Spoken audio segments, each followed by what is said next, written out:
Hi, good evening. Welcome back again to the Forward Direction. Today we are going to talk about the modeling industry and opportunities that model have in the 2021 centuries. We know that the modeling industry and beauty industry has been affected in 2020 by the COVID-19, and a lot of model and agencies also lost their jobs during that time. I have a special guest for today. He's a multi talent personnel and one of my mentor. His name is Richard Glover. Yes, Welcome, welcome so much, Mr. Mary Apollo. Wow, has been a minute since I've seen Thank you. you. Yeah, since long time 2018. since 2018. yeah, African Union, and it was my great honor to be my mentor. Also, Thank you. yeah, Richards is also the Sailor Wine show. He's a host and he's a fashionista. He has a similar radio host. He's an influencer, beauty pageant director, and also photograph, swimming wear designer. He does a lot of good And he was also the former executive director for Miss AU 2018, where I had the honor to meet him, and he was one of my mentors. So, welcome, Mr. Richard, again. Hello, hello again. Thank you for having me. I Yeah. really appreciate that, and I'm ready. I'm here doing the things that I do, and so glad to be here on your show. I see you're doing very well. I'm very proud of you. Yeah, thank you so much. First, at the beginning, the first time I remember I met you before The pageant of Miss AU. Wow, the fashion and the modeling industry. You told me you have a feature for commercial modeling. Can you just please explain to us what is the commercial modeling, and is it need the person who is seeking an opportunity of modeling, commercial modeling? Does the person have to have specific features? Well, when you talk about commercial modeling, it's a whole different area in the modeling industry when it comes to runway, or if it's coming to modeling where it's anything that's not print. So most of your commercial modeling are print, and they don't look for height pretty much. They look for that look that gives that wow effect, because what you're doing is you're promoting a product or a particular event.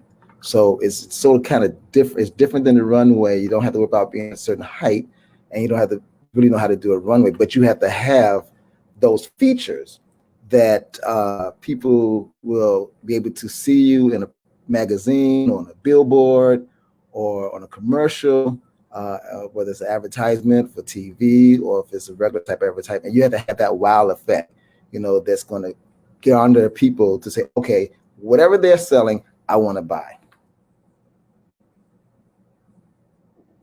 what is the feature that you are talking about? Is it only on the face or the height?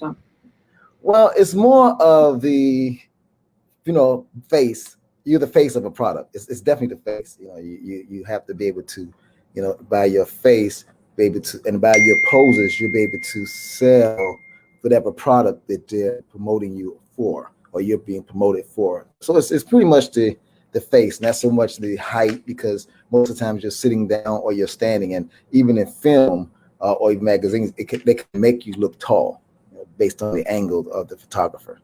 Mhm. So yeah, that also take me to an important topic to talk about.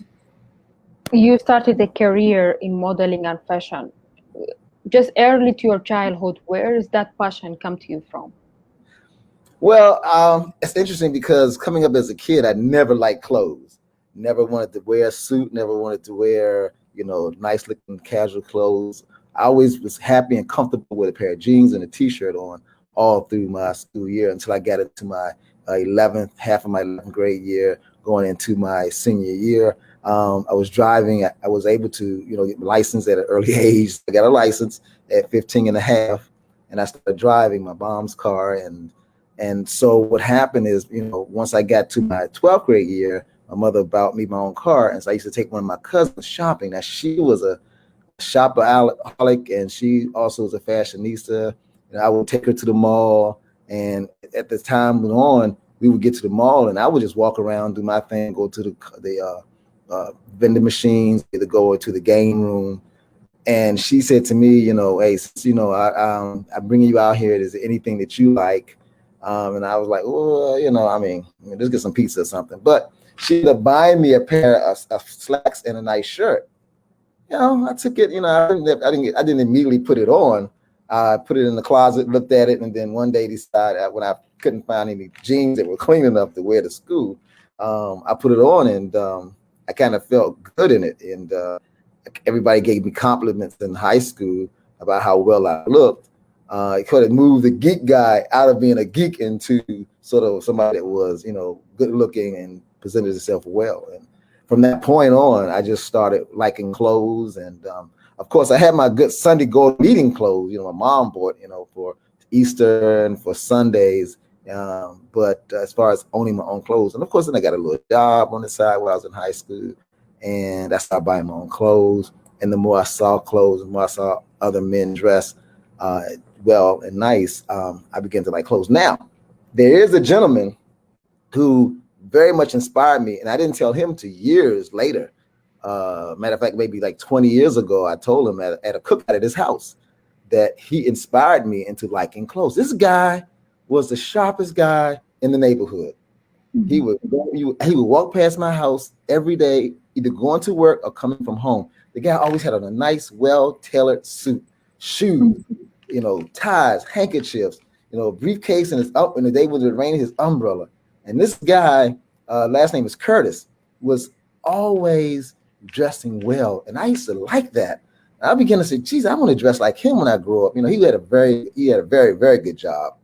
And so I started looking at him, and I began to pattern how I wanted to dress when I was not at home and in the public. And he was actually my first inspiration as a gentleman to inspire me to want to dress in classic clothes and always look good when I walked out the house. So he was my inspiration to get into the fashion industry. So yeah, I don't want to ask you exactly about the background of that person, but did you time there was a diversity in the fashion industry, in clothing, or people were just wearing one style, jeans and classic style? Well, this guy, like I said, Monday through Friday on his way to work, he would walk past my house both ways, and he always had on a well-tailored suit, white shirt, tie that matched the suit, handkerchief, the whole bit. He, and I believe he was he was an executive in a company, so he probably had the money to pay for the type of clothes because his clothes were tailor-made. Shoes were always shining.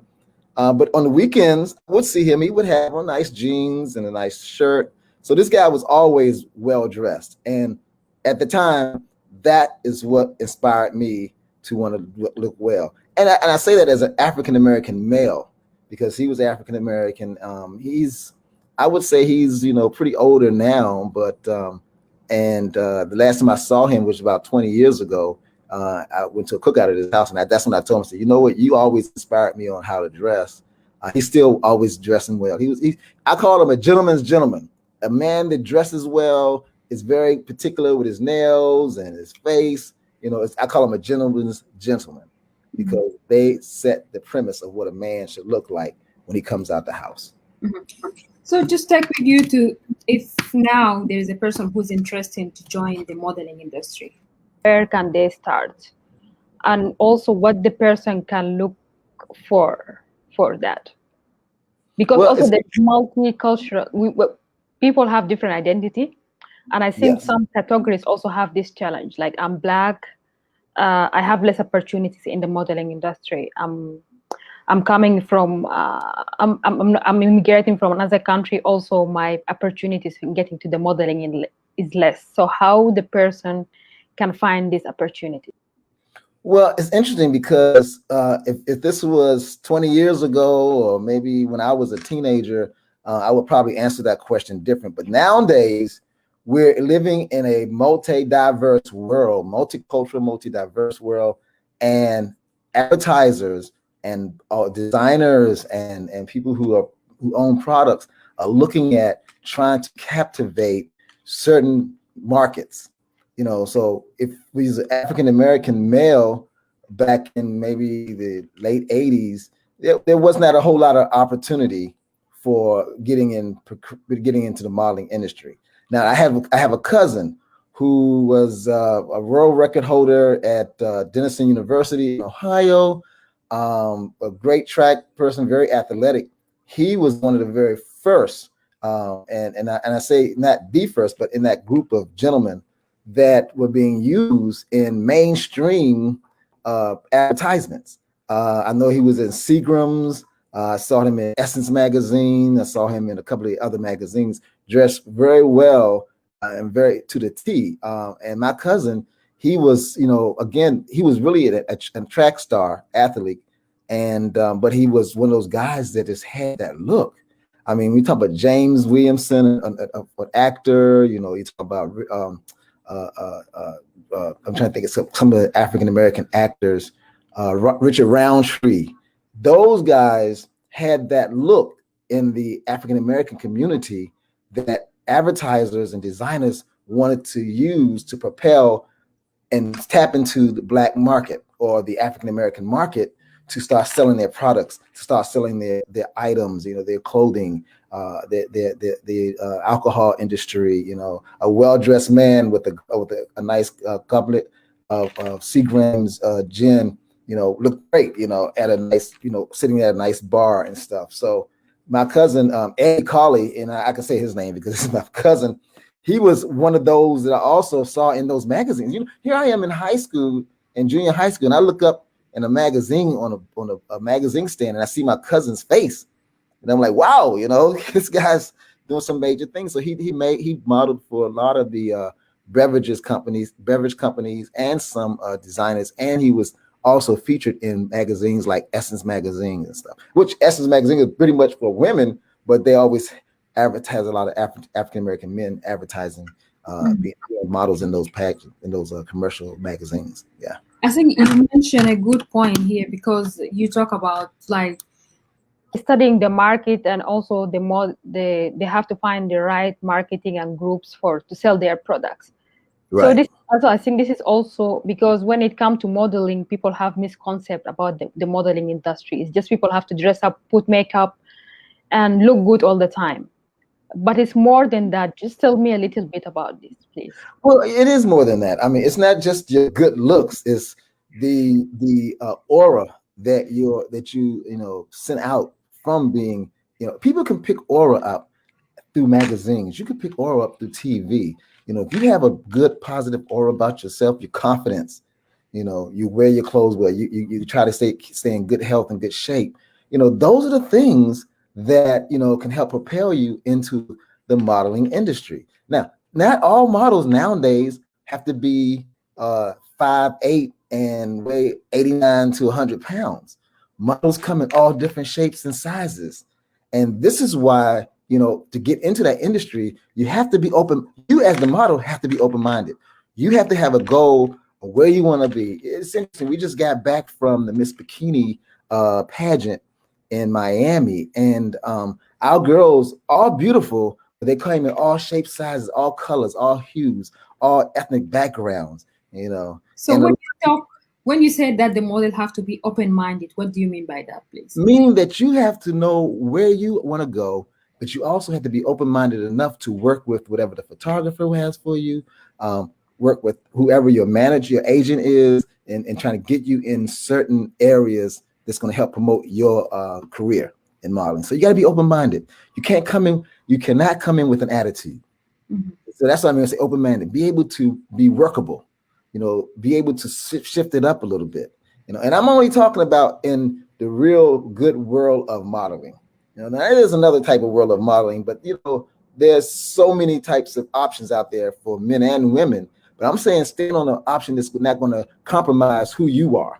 You want to always be who you are. You want to always continue to promote who you are and what you want and what your goals are, but also be workable. So also, I think you have answered the question of identity more of this. Now, 2020, the pandemic has started, and the modeling industry have been suffering like a lot from economic crisis, and Yes. a lot of model lost their jobs also, Yes. and the marketing wasn't that well. So, what is going there, and how were those people surviving in the modeling? Well, nowadays, as you probably know, there's a lot of social media out there. Back in the day, there was no social, there were no TikTok, there was no Instagram or Facebook or Twitch or YouTube or all these other types of social medias that we have today. So it was very hard for a model back in the day, maybe 20 years ago, because a lot of this stuff is new. To get into the industry, you got to go out. You got to hire a photographer. You got to go and take, a lot of pictures. You got to do a lot of black and whites, a lot of color pictures. And a lot of times at the time, agencies really, really were looking at the black and whites because they really, promoted who you are in black and white. There was no Photoshop. So, back then it was getting a good agent. You had to get somebody that was going to work on your behalf and had believed in you and wanted to push you to the areas that you want to get into the modeling industry, like your Naomi Campbell's, those people, they didn't have all the social medias that we have now. Now, let's talk about the social media piece of it. Yes, in the 2020 during COVID, there was not a lot of work out there for models. You couldn't have fashion shows. Designers couldn't have fashion shows. Everything was virtual. And a lot of times the designers make their money off of the events for the tickets they sell, or whoever the production company is, the tickets that they sell, they put on a big production. For example, New York Fashion Week, DC Fashion Week, Miami Fashion Week, Orlando Fashion Week, Toronto Fashion Week. All these fashion weeks are put on by different production houses that ask designers to come in, and the designers would pay the fee, then they would bring their models in and they would showcase their wares. And then of course, they had the opportunity to sell their product, at the end of the fashion show. Well, we didn't have all that in 2020. And beginning down into 2021, what a lot of people did was use the social media. A lot of models don't have agents. So they have their own agents. So they go on their social media, they get a good friend or a very good photographer to take pictures for them. Photographers didn't get a lot of work, so they were doing a lot of TFP, which trade for photos shoots, so that they can put their content and the model can build her content on social media. And that's where we are today. So a lot of models are banking on the social media that somebody would pick them up and say, hey, I want you to be a part of my agency. And then, of course, it depends on some of the agencies. Back in the day, some of the agencies weren't legitimate. They were getting models in and they were promising them a pie in the sky. But nowadays, you can kind of create your own content and create your own career. But I always caution models to be very careful of the different platforms that they go on. And I'm learning a lot about OnlyFans, and I think OnlyFans have this sort of a bad image because of what some models are doing or what some girls who are doing, but that's not everybody. So, just do the research. Nowadays you have to do the research Instagram. There's certain things you can do on Instagram. There's certain things you cannot do. Research Facebook. There's certain things you can and cannot do. And you want to make sure that you are protecting your image. And that's the most important, because there's not a lot of agencies out there, and agencies aren't just, they don't go into a pile of girls and just say, okay, we want to pick her, pick that, like they used to do. They have the opportunity to go on people's Instagram, and it's not so much built up on how many followers you have neither. You can have a lot of followers because people will follow you for whatever reason, but it's not so much that the followers, they see you, oh, you got 1 million followers, so we're going to get you to do this. It's not always that case. So right nowadays, it's just a little bit harder to get in the industry because of so much social media, and everybody wants to be a model. Mm-hmm. Everybody wants to be a model. Everybody wants to be. Yes. You talk here, you also have this show, the Cellar Wine Show, and you talk here about branding. Just the combination of brand modeling and branding. Yes. How is the branding important for the person to get into the modeling industry? Well, again, as I was saying earlier, you have to be very careful of what image you're trying to portray, because if you're trying to portray an image that you're, upscale model, you're doing all the upscale things, you're at all the the high society type events, then you want to make sure that all of your pictures are portraying that. Now, if you want to get branded by a particular company, so you want to make sure that you get out there and you do nice wears with their products on. I see a lot of models that are wearing Nike, and so they're doing some nice, they're being creative about their modeling with Nike on. I see a lot of models and a lot of fitness people who are doing stuff with Bang, the beverage, so they want to get a paid sponsorship by Bang. So they make sure if they're doing exercises or if they're doing dancing and they're saying that, hey, Bang is what I use. So they make sure they put that product out there. So, but you have to make sure you still brand yourself. Don't be so caught up on the company that you're trying to brand for. Brand yourself, because they will come. The company will see you and what you do, and you don't even have to have their product on, and they'll like what they see if you're branding yourself correctly and being respectful of yourself first. Be respectful of who you are, and then people will respect you for what you are. So also you went to the you are a photographer, you took amazing pictures, and also the fashion industry, and also you are a swimwear designer also. So I'm not much of a designer. I am working on that. I'm not a designer yet. I'm looking at some products and I'm looking at material and stuff, but because I'm one of the regional directors for the Miss Bikini. I'm in touch with a lot of these swimwear designers, and I'm actually being coached by them on putting my own product out there. So yes, that is in the making. I'm sure maybe by 2022 we'll release our line. I am on the board for Unlimited Progress, which is a athleisure wear product that comes out where our product is made in India. But we have what you call athleisure wear, where you can wear it in the gym or you can wear it out Saturdays if you go meet some friends and hang out. If you're going out to have lunch on a Saturday with your girls or with the buddies, you can still wear that outfit. You can wear it with nice, and it becomes a nice outfit to wear. So that's Unlimited Progress. Our CEO is Shane Smith, very good friend of mine. For me to be on the board and be on a design board. So yes, I work with designing those type of products, but we are looking at doing some swimwear, and we're going to release something next year. Sure. Congratulations for that. Thank you. So also, just there as a regional director, you are regional director for Miss Bikini. Yes. The national also, Miss Latino. Yes. And Miss Globe, Miss Ocean. Mm-hmm. So, what is your role in this? What do you do as a regional director? So my states are New York, New Jersey, DC, Maryland, Virginia, Illinois, Indiana, and in other states they'll not have a director. I can actually recruit and direct. So my job is to recruit. I'm the only one for those particular states that I mentioned where I can actually put on an actual preliminary to the national pageant. So we are in the process now of putting in our first preliminary in the Washington, D.C. area, which is going to be late September, October. We're going to be releasing the dates very soon and start recruiting those who want to compete to be the Miss Bikini model, which is between 18 and 29, the Miss Bikini Fitness, which is 30 plus, and also the Miss Bikini United States, where you have to have a height, where there is a height requirement of, the minimum of 5'7".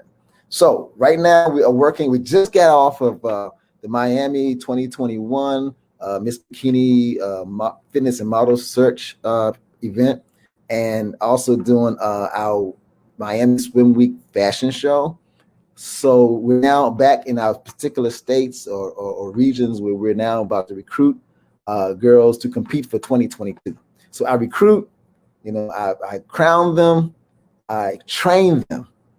I train them how to walk, how to speak on stage, how to introduce themselves, how to walk in the gowns. I help them even select their gowns. I help them select their opening outfit. And when they want to, because this bikini pageant or search event is to help women get into the modeling career. So we either can enhance what you're doing, or we can help those who are beginning to get in the modeling career, because a big portion of the pageant is in front of the camera with 10 different photographers, and those photographers vote on who they thought was a good personality, knew how to model, knew how to work with the photographer, and was teachable. So, those are that's what we're doing right now. So I'm back in pageant mode, recruiting now to do an event in DC, and then later on an event in New York and New Jersey, and an event in India. So I'm going to do them almost back to back. So is it when we talk about modeling, is it something natural that the person born with, like you have the talent, or you can develop it by timing and by passion? So that's a good question, and that's a two-edged question, because yes, a lot of models were born with that look. They were born because they begin modeling at very early ages when they were children, like even some when they were like 5 years old. But you also can be taught to be a great model if you have that little inkling of an aura. A photographer or a person who wants to be your manager can help create that career for you. So it can be created. And the third one is yes, if you have a passion. If you again, I didn't have a passion for clothes at all when I was growing up. I mean, Boy Scout outfit, a pair of jeans and t-shirt. Yes, that was my passion. But after I learned about dressing and how good it made me feel, I began to have a passion, and that passion of liking what I look like in my own clothes, extended out to the passion of the industry of going to fashion shows, talking to designers, getting a couple of designers to make clothes for me, and now teaching girls. Of course, I've emceed a lot of fashion shows up and down the East Coast, and that, of course, with my TV show, the Cellar Wine Show, we talk about fashion and lifestyle as a part of the show's mantra. But that passion, I began to create that passion, and now that passion is making money for me. So you can be born with the gift, you can be taught to have the gift, and you may not have the gift in the beginning, but you can have that passion, because every day, sometimes you have a passion for something, and our life should be created and built on having a passion to do something.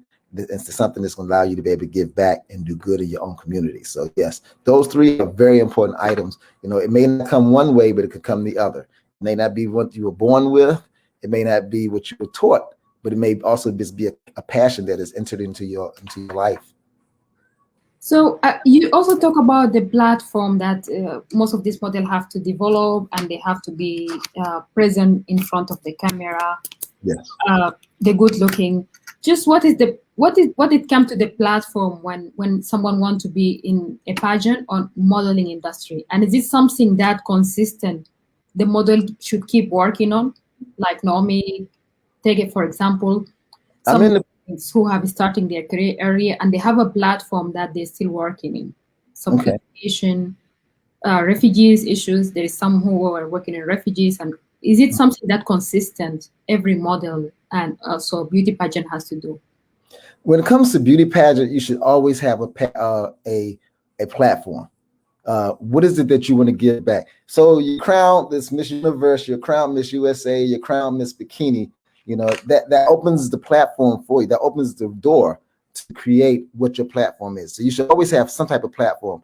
I've talked to many girls and girls from the United States and those who are international. I even trained a girl for Miss Teen Philippine back in 2016, 2017. She won Philippines Miss Teen, and then she went on to Thailand to compete in the international. You have to have a passion and a platform. Passion and platform. So get the passion first, and then create your platform.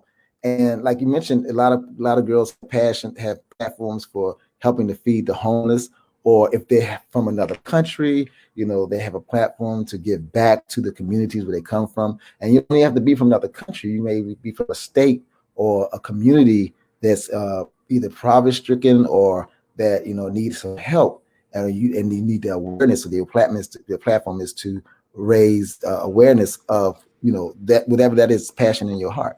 It could be for Alzheimer's. It could be for cancer. It could be for anything. Whatever that passion is in your heart, then you create the platform for it. There's an important question here I have. Mm-hmm. Is it a way of becoming a leader? Yes, it is. Leader. Yes. Okay.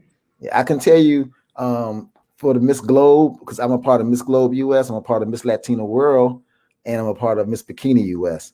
And one of the things I can say about the pageant system that I am a part of, that I'm a regional director for, is that our girls, we always open opportunities for them to create opportunities. For example, like I mentioned earlier, in the Miss Bikini, the Miss Bikini helps launch modeling careers. It's just not about the bikini. It's just a modeling and spokesperson. A lot of models end up being spokeswomen or being a spokesperson. And so being in a pageant allows you to be able to do that if that's a pageant of yours. I have girls that I've met that would never get in front of a crowd of people to speak about anything until they got involved with one of the pageants that I've been a part of.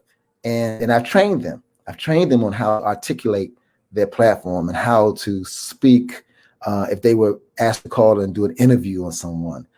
Case in point, on my show, the Cellar Wine Show with Richard Glover, we have a segment called Glam with Malia. I met Malia in 2018 when she competed for Miss Bikini Michigan. And she came down, and she was a little quiet girl at first, and I used to have to always say, "Go on, get in front of those cameras, get in front of those cameras." And we joke about it a lot, so I know if she's seeing this, she knows I'm telling a true story. But yeah, I remember. I remember, yeah, because when we were in the pageant, like a lot of people who were down, and you used to come and talk to us. And exactly, and you're right. I see those girls that are a little timid. They come down with a lot of confidence, but once you get down there and you get in the midst of the pageant, things are different. It's like if you play in football in college or high school, and you go to the NFL, it's not the same way. It's a little different. You're dealing with a lot of other people that may have had more experience than yourself, but you're all competing on the same level. So yes. Anyway, she's now a co-host on one of the segments of my show called Glam with Malia, and she's doing an amazing job. She knows how to interview. I've trained her how to, bring up the right questions and how to interview other pageant girls and other models, and how to even make a presentation to our viewing and listening audiences about makeup and accessories and the things that women like to do. So yeah, and when I was the executive director for the Miss AU African Union pageant, there were a lot of girls that, as a director of a pageant, I don't pick out no one particular girl. All of them are my girls. And I give everybody tips. When I see something that I can help them out, I give them all tips. I did it a week ago when I was in Miami. Even though I had my own states of girls that were there were other girls who would come to me because they would hear me give instructions and would ask my opinion on certain things. And I tell them, I believe in giving that advice. Someone gave me advice. So I don't mind, paying it forward, So yeah, and that's what I did. I think we ended up with 20 something, maybe 25 girls for the Miss African Union. And even though I was the executive director and I had to oversee the whole pageant, I'm a very personable person. I saw girls who I thought needed some extra push to encourage them to get out there and do their very best. And that's the Richard in me. That's just something I can't stop doing. Yeah, that's a good thing actually, because a lot of us still remember that great team. Also now are surrounded by these amazing girls who are becoming leader, who go to the competition, and this diversity group. Do you feel happy when you are in this diverse group? Let me make sure I understand. Do I feel happy when I see those type of girls? Have diversity group, people from different.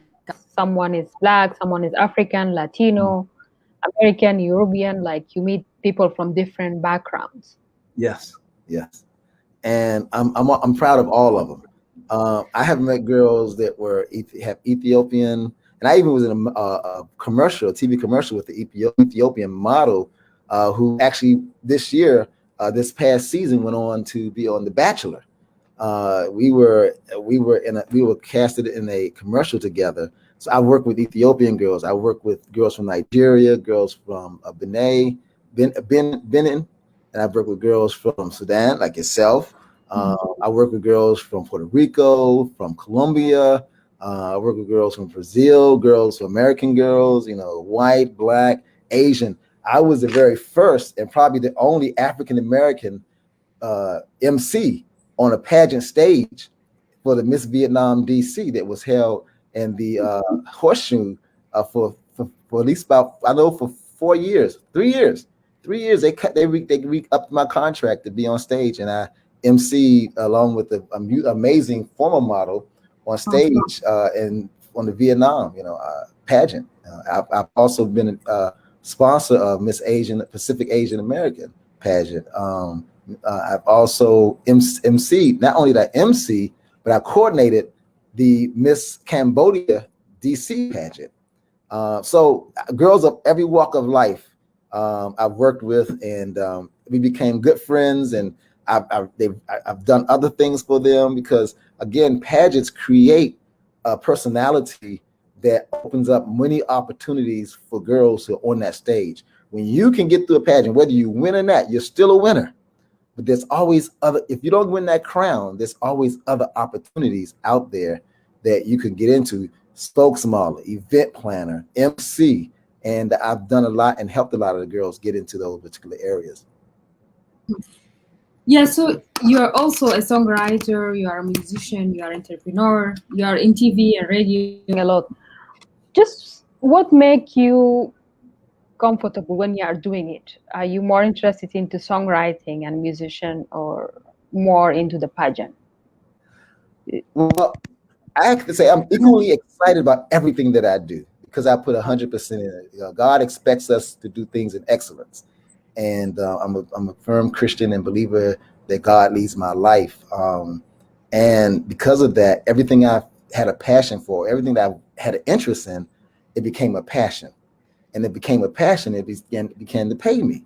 So yes, I play for my church. I've written a couple of songs that are in the GIA catalog, and I've scored a couple of songs, and I've also had a jazz band called In Full Effect, and we recorded a couple of jazz songs and stuff, which has put me into jazz and the music idiom. 5 years ago, I got tired of chasing photographers for my girls, and I invested $5,000 and bought cameras, and I got a whole camera room here, and so therefore I do photography work as well. I got a website for my photography. What is your website? Please share. It's the IG, and the website is IRE_photography. So that's IRE_photography.com.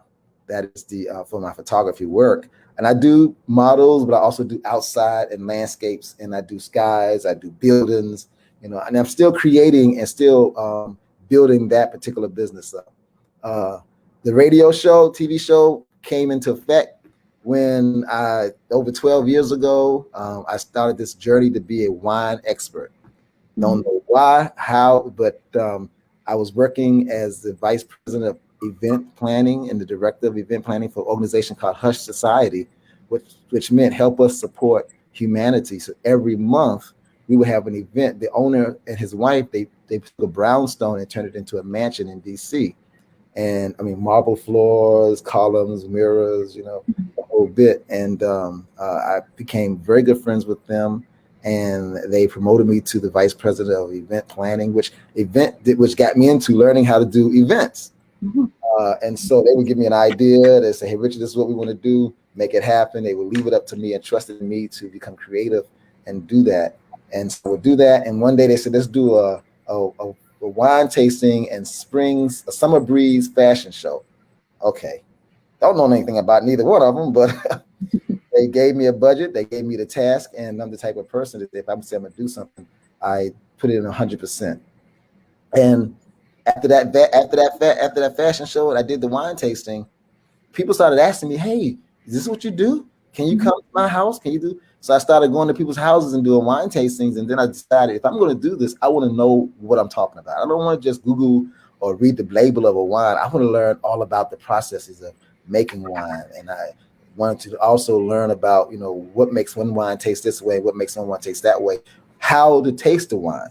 And that's what I did. I went to the international guild, the International Wine Guild, which is the second largest school in the world, and I became a advanced sommelier, and then I studied at the Master Somm classes and became a Master Sommelier. So I mean, then about 2 years after being in those classes, I was talking about wine. I did a wine tasting in DC on U Street, and at the time, JC Hayward was at Channel 9, and she came out and she like gave me a big vote of confidence about how I made a presentation, and she invited me on Channel 9, and I did a wine tasting for one of the holidays, for Thanksgiving holiday. Then I went back to Channel 9 under Andrea Roan. So it's always been somebody that saw the passion in what I do, that had given me a helping hand to elevate me to the next level. Mm-hmm. So how it works, because some people get confused if you are doing a lot of things at the same time. And a lot of time it keeps discouraging them, or they stop doing what they are doing. So what is your advice in that for the people who want to get in the industry, especially, so that they can keep growing and continuing on it? Well, main thing is you gotta have a passion. If it's something you like, do it. Step out. Steve Harvey would always say, jump. You gotta jump. It may not be for you, but you'll never know unless you jump. So you have to have, first of all, you have to like it. I always found that if I like something a lot, if I attend something that I like a lot, then I'm going to have a passion for it. I attended a lot of fashion shows. I attended a lot of pageants, and I even worked as a volunteer in pageants. And now, I'm called upon to MC fashion shows up and down the East Coast.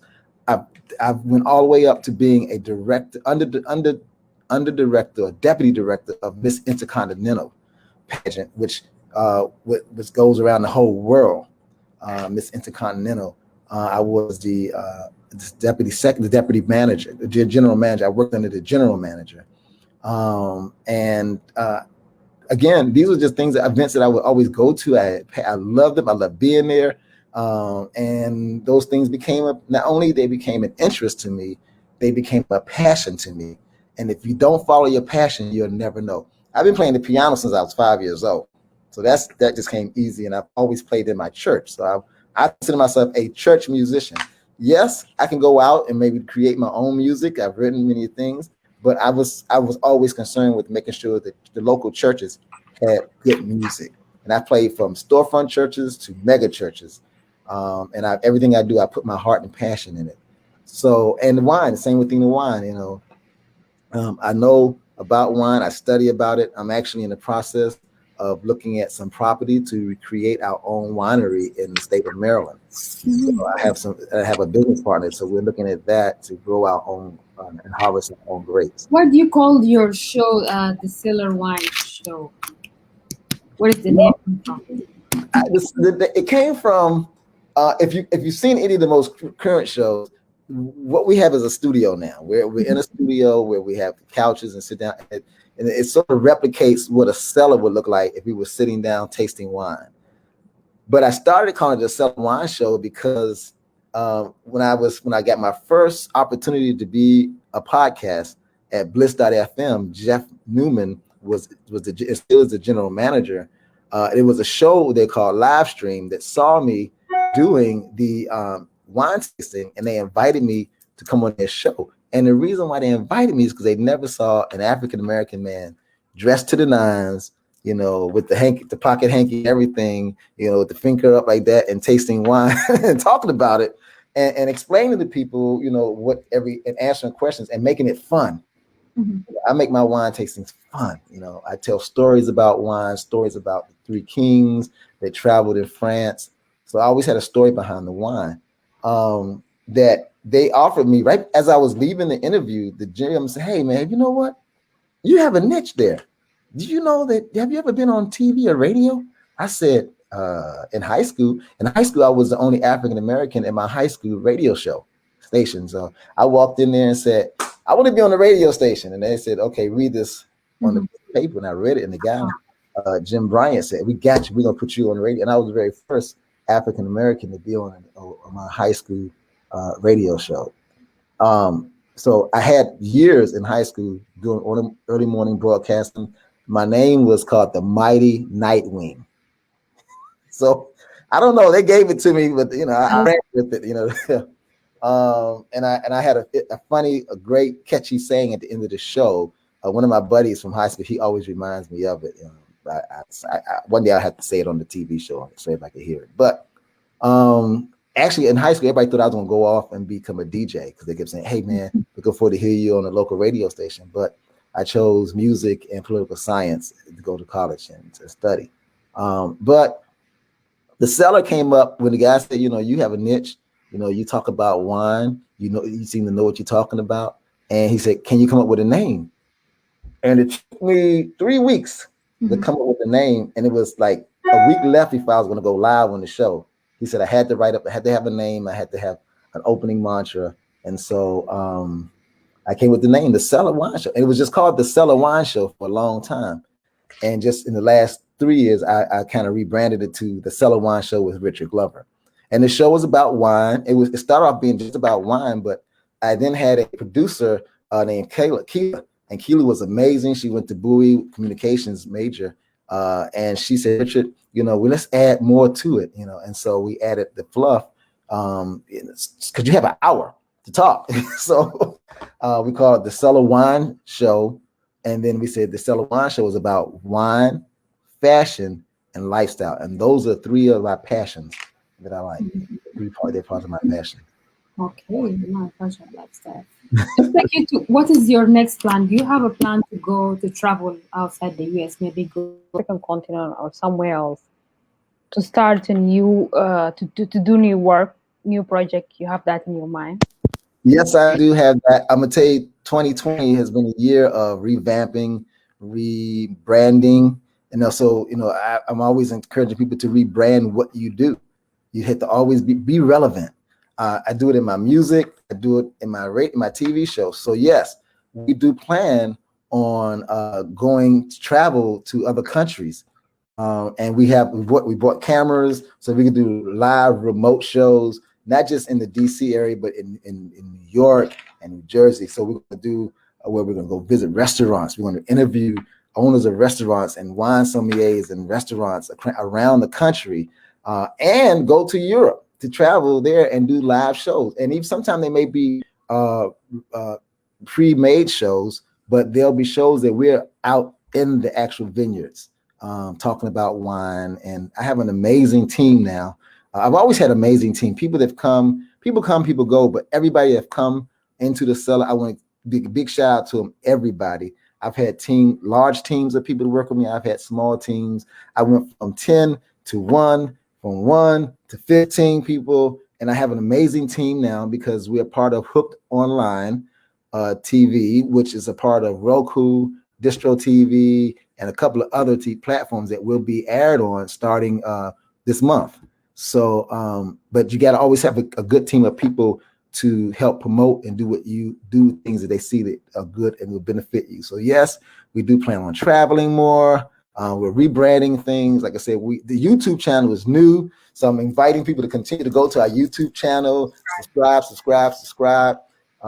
And we revamped our Facebook page with the name. So we have now one branded name, and that is The Cellar Wine Show with Richard Glover on all our platforms.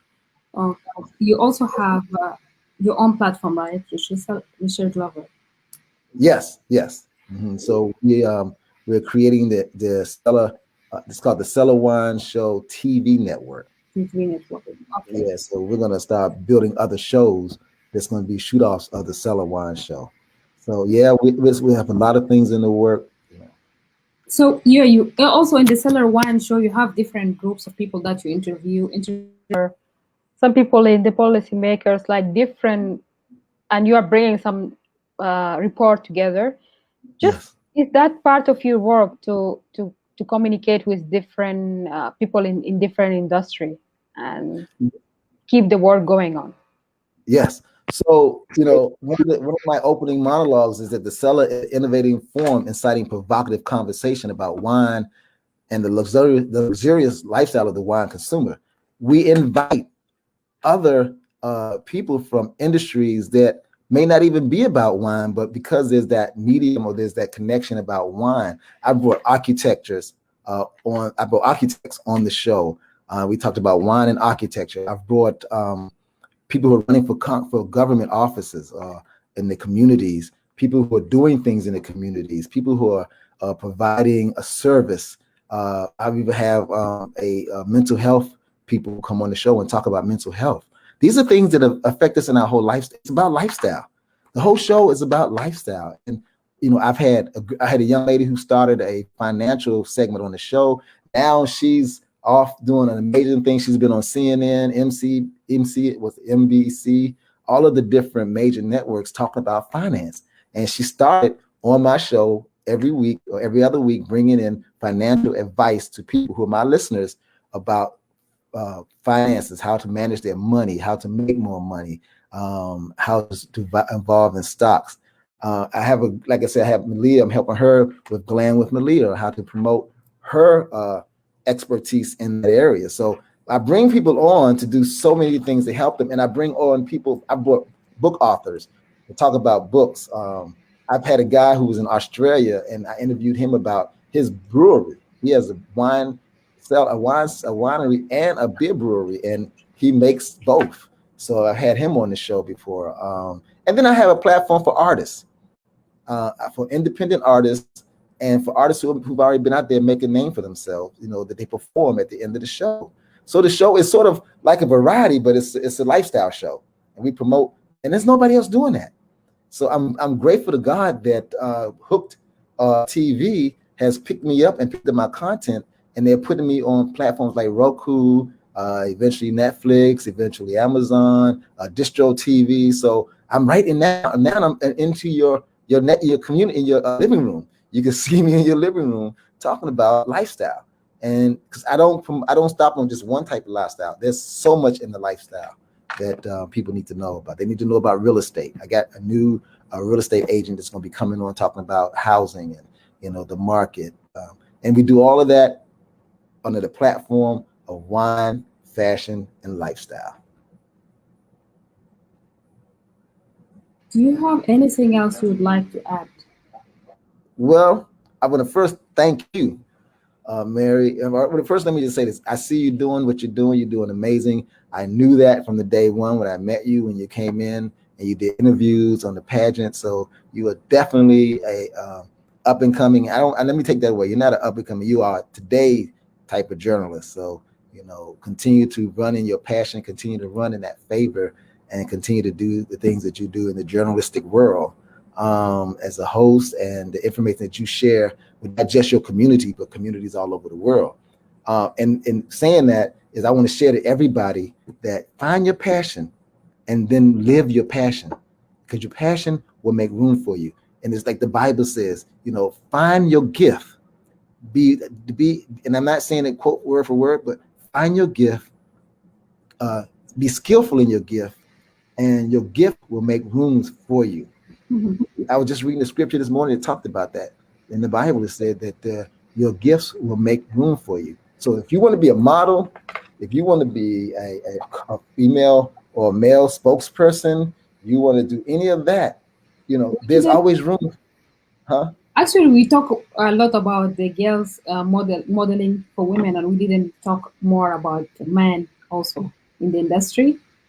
But I think also, if you can just conclude by that would be good for us. Okay, great. So yeah, ladies, I said a lot for you. It's been easy for you because that's always what the models have been, women.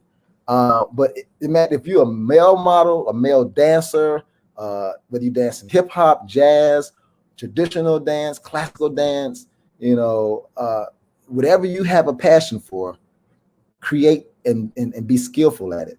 Do it in excellence. Follow your passion. Don't listen to the naysayers. Everybody's going to be a naysayer. But, follow your heart.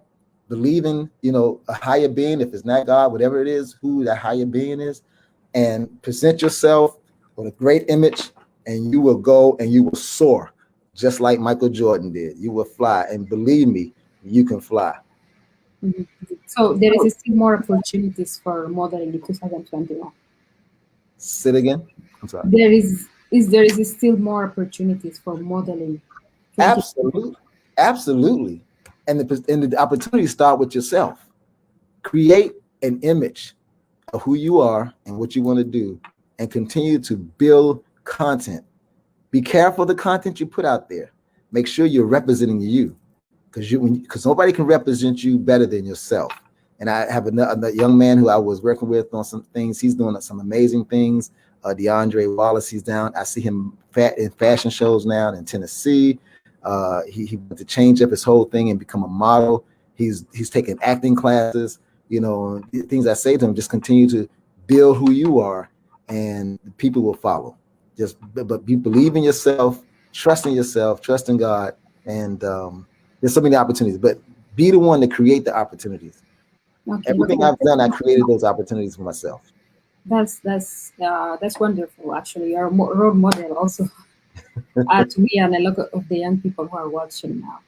So thank you so much, Mr. Richard Glover. I Oh. just thank you Miss so much. Mary Apollo, you are an amazing young lady. You know, continue to do what you do. Thank you so much for giving me this opportunity. Sure, it's my honor for you actually to come and support me. I'm always going to be there to support you. You know, got to get you on my show now. You know, Yeah, sure. No, it's not hesitation. I want to help you do what I can do. You know, and bring you on my show. Yeah, thank you so much. Thank you to your listening audience and your viewing audience. I appreciate everybody. They can follow me on the Cellar Wine Show with Richard Glover on YouTube. They can follow me at the Cellar Wine Show with Richard Glover on Facebook page and our Facebook page. And they can follow our Instagram, which is the Cellar Wine Show TV network. Every one of those medias you get on, subscribe, and click like. And I promise you, I'll continue to give you good and great content. Thank you so much. Have a good day. Mr. Richard Glover, the Cellar Wine Show host. Thank you. Thank you everyone for watching. The Four Direction for today. My name is Mary Apollo. I was the host. I was joined by Mr. Richard Glover. Yeah, he's the host for the Cellar Wine Show. He's a fashionista. He's also a regional director for different beauty pageant. Thank you for watching, and see you in a different episode, different topics that we will be discussing. Send us your suggestions, and also share, subscribe to the platform and share with your friends. Thank you.